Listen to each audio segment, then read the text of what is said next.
Sometimes I get a game to review that feels like it's from another place and time. Most of the time, this comes from a nostalgia act that's trying to tap into the multi-hour heyday of big box games from the mid 2000s.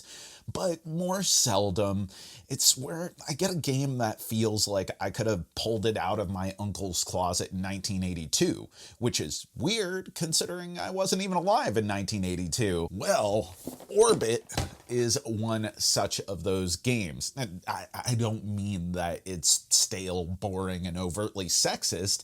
I mean that it feels kitschy and obvious without the sort of sneering irony that so often accompanies nostalgia acts, and at the same time, it has the pedigree of being designed by the good doctor himself to make sure that it is fit gaming company in these modern times. Orbit is a galactic race to see who can touch down on each planet in the galaxy, picking up bonuses, upgrades, and employing the power to rearrange the celestial essence of the universe, then returning to the player's matching colored planet from which they start on.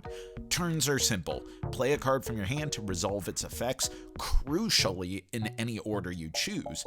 Move the matching colored planets along the waypoints on their track in their current orientation. Move your ship a number of spaces along the smaller intersections along the board, regain energy which is spent to increase your movement during a move action, or even alternate the direction which planets are orbiting. If you stomp on a planet, you remove its token from your board, and in some cases the planet awards you with boosted energy, capacity, or hand size, something that can also be claimed through space stations populated at the start of the game.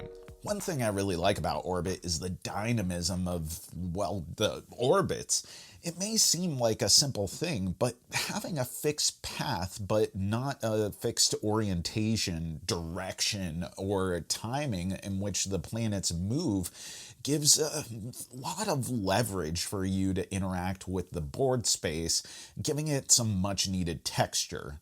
See, when you're on a planet and you shift it, you move with the planet. A significant chunk of spaces from rest stop to rest stop, and a couple of turns in conjunction can have you far across the board. Or you could be a freaking menace of the galaxy and the table by pushing planets away from players who are closer to victory, though that sort of escalation is inevitably going to result in the same coming right back at you. As it stands, Orbit is a fun, albeit fairly shallow, lighter strategy game that has a goofy disposition while maintaining a strategic bearing that makes it kind of ideal for some more casual, lower stakes, or family affair.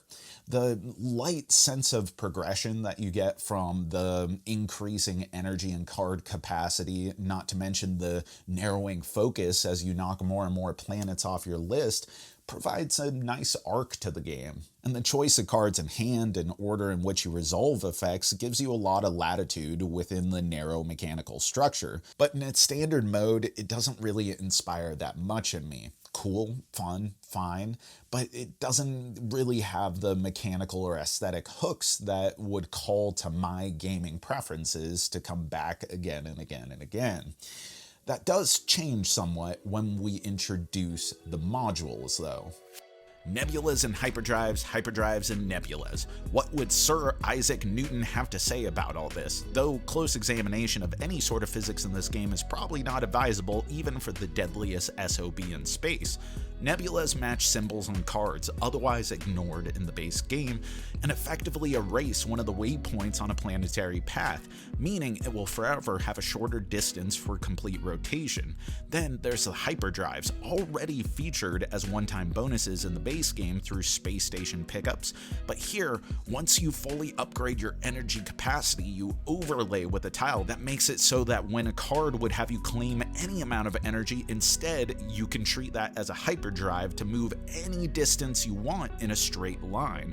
Finally, among my favorite of the modules I was presented with, there's the Prism, which obviously stands for Prime Revolutionary Intergalactic Stationary Megalopolis, a fixed position planet for all players to visit, throwing an obstinate wrench in the otherwise orbital maneuverability of the game. These slight additions hone a significantly sharper, though not unfamiliar edge to the game, giving it more depth and leaning into the tonal vibe a bit more, all of which elevates the experience. This isn't to say that playing with these modules completely blew my socks off, though.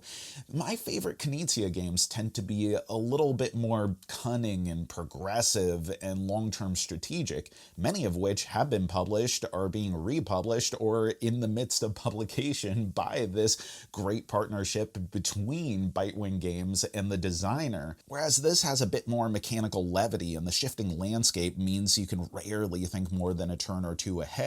Also, like many space board games before this, Orbit falls into the all too common tabletop gaming pitfall of, well, space boards tend to just look boring.